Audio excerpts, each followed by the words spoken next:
O segundo exército manter-se-á fiel à Constituição e tudo fará no sentido da manutenção dos poderes constituídos, da ordem e da tranquilidade. O Exército dormiu janguista no dia 31 de março e acordou revolucionário no 1º de abril. A frase do general Cordeiro de Farias traduz a rápida adesão dos militares do Rio e de São Paulo ao movimento golpista. O movimento se torna-se definido do lado dos golpistas no dia 1º. E é aí que essas tropas aderem, quer dizer, passam para o lado do Mourão, e Mourão então está descendo para o Rio de Janeiro, continua descendo para Guanabara com tropas profissionalizadas. Sem condições de reagir no Rio de Janeiro, o presidente João Goulart embarcou para Brasília ao meio-dia. Na capital federal, movimento intenso no Congresso. Brasília, em manifesto à nação, o presidente do Congresso Nacional conclama o povo a reunir-se em torno das Forças Armadas no respeito à Constituição. 13h, os presidentes do Senado e da Câmara recebem aqui no Congresso o chefe do Supremo Tribunal Federal e o arcebispo de Brasília. Juntos, Legislativo, Judiciário e Igreja Católica fazem um apelo ao comandante da 11ª Região Militar, o general Nicolau Fico. Diante da iminência da perturbação da ordem na capital da República e cabendo às Forças Armadas assegurar o livre funcionamento desses poderes, solicitamos todas as providências capazes de proteger a população de Brasília e garantir a tranquilidade das famílias. O general prometeu manter a ordem em Brasília. Foi a senha para a oposição cobrar a presença de João Goulart. Está aqui, está no Rio, ou onde está? Ou que paradeiro tem Sua Excelência, que lançou o povo na rua para depois sumir ele próprio da rua? O mesmo deputado ironizava a ausência de Tancredo Neves. Aqui não apareceu ainda o líder do governo. Se existe governo e se ainda há líder. No dia anterior, Tancredo já havia se defendido desse tipo de ataque. Mais do que nunca, o meu destino está indiscutivelmente vinculado ao do presidente João Goulart, para a vitória e para a derrota. Os que me conhecem a formação e os sentimentos jamais me fariam a injustiça de supor-me capaz de uma deserção no fragor da luta. Tropas de Minas Gerais estavam a caminho de Brasília e os governistas planejavam a resistência. Civis se alistavam em milícias, na expectativa de receber armas para o combate. O plano para o dia seguinte era enfrentar os militares e ocupar o Congresso. Estou sendo informado pelo nosso colega deputado Oswaldo Zanello, que ouviu da Rádio Nacional, há poucos minutos, a convocação para que populares se apresentem ao Palácio do Planalto a fim de receberem armas e defender a legalidade. Os janguistas garantiam: a defesa do presidente estava armada. Falava-se em 3.000 homens. Os candangos de Brasília estão se alistando para defender a legalidade democrática. Já fazem ordem unida pelas ruas e pelos logradouros da cidade de Brasília. Alguns oposicionistas, ainda que desconfiados, já se consideravam vencedores. Nós podemos ainda ser vítimas de uma traição. Eles podem dar-nos a impressão de que realmente se entregaram para de surpresa nos apanharem, pegando a nós, aos nossos comandos, aqueles que asseguraram a vitória e tentarem o revide. O partido de Jango insistia: a derrubada do governo era uma afronta à Constituição. O problema fundamental que se coloca hoje nesta casa e na história é o de saber se um presidente da República, quaisquer que sejam seus erros, pode ser destituído por governadores e militares sediciosos que se colocam fora da lei. Como pode ser legalista um movimento que fere a lei das leis, que é a Constituição da República? Mas a União Democrática Nacional se mostrava disposta a excessos. Em determinado momento da história, não é possível salvar uma Constituição a não ser fazendo-lhe certos arranhões, porque o pior seria a Constituição rasgada, o povo brasileiro humilhado e o comunismo triunfante no Brasil.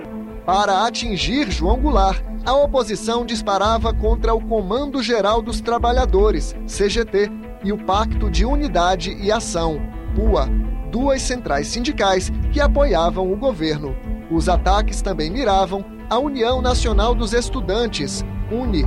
Num governo que se identifica e se deixa dominar pelo comunismo, somente num governo desse poderiam funcionar órgãos espúrios como CGT, como PUA, como UNE, que hoje é um dos agentes da subversão, da inteligência e da dignidade da mocidade estudantil do Brasil. No Rio de Janeiro, o discurso deu lugar à ação. Ao ouvir o governador Carlos Lacerda comemorar no rádio a vitória dos revoltosos, milhares de pessoas saíram às ruas. A sede da UNE foi incendiada. O jornalista Tarcísio Holanda, que era repórter político do Jornal do Brasil, estava lá. Aí eu fiquei emocionado, rapaz, sabe? A UNE estava sendo incendiada pelos ativistas ligados aos militares. Uma coisa assim triste, sabe? Quem também testemunhou o ataque à UNE foi o ex-senador Arthur Virgílio Neto. Ele tinha 19 anos em 1964. Quando eu vi que a casa desmoronava, eu fui até a frente da UNE. Eu imaginava que era um lugar onde haveria resistência e eu queria me aliar a quem existia. O pai dele era líder do PTB e principal defensor de João Goulart no Senado. No Rio, a perseguição aos aliados do presidente começou no primeiro dia de golpe. Minha casa foi invadida pela polícia política do então estado da Guanabara. Tivemos que cantar o hino nacional para provarmos que não éramos uma família de comunistas. A sede do jornal Última Hora, favorável a Jango, também foi invadida. No Repórter Esso, noticiário veiculado na Rádio Nacional, este trecho do programa gravado no dia 1º não foi ao ar. Rio. A Presidência da República distribuiu nota historiando os acontecimentos que tiveram início no estado de Minas Gerais. Finaliza a nota informando que espera o governo federal comunicar oficialmente, dentro em pouco, o restabelecimento total da ordem no estado. As notícias veiculadas relatavam um país sem comando, tomado por greves e paralisações. Rio. A Guanabara amanheceu hoje sob os efeitos de uma greve geral. Estão paralisados os trens da Central do Brasil e da Leopoldina. Também estão paralisados os serviços de barcas e lanchas entre o Rio e Niterói, os transportes coletivos, o porto, as empresas aéreas e outras atividades. A Rádio Nacional e a Mairink Veiga, ligada a Leonel Brizola, foram tiradas do ar às 14h. Do lado da resistência, tropas janguistas também tentaram impedir a circulação de jornais. O Globo, que apoiou o golpe, não saiu no dia 1º de abril. Entra na redação do Globo o Almirante Aragão. O Almirante Aragão era o almirante do povo. E dizendo, não pode circular porque está havendo um golpe contra o João Goulart. E nós estamos aqui para defendê-lo. Um discurso do deputado federal Rubens Paiva, do PTB de São Paulo, chamou o povo a resistir ao golpe. De um lado, a maioria do povo brasileiro, desejando as reformas e desejando que a riqueza se distribua, ao lado da legalidade do presidente João Goulart. Os outros são os golpistas que devem ser repelidos. E desta vez, definitivamente, para que o nosso país veja realmente o momento da sua libertação raiado. As tropas prenderam líderes políticos ligados a Goulart, como o governador de Pernambuco, Miguel Arraes, e sindicalistas do Comando Geral dos Trabalhadores.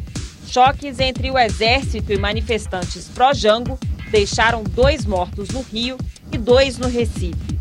Pernambuco, São Paulo, Minas estavam tomados pelos militares. Brasília também.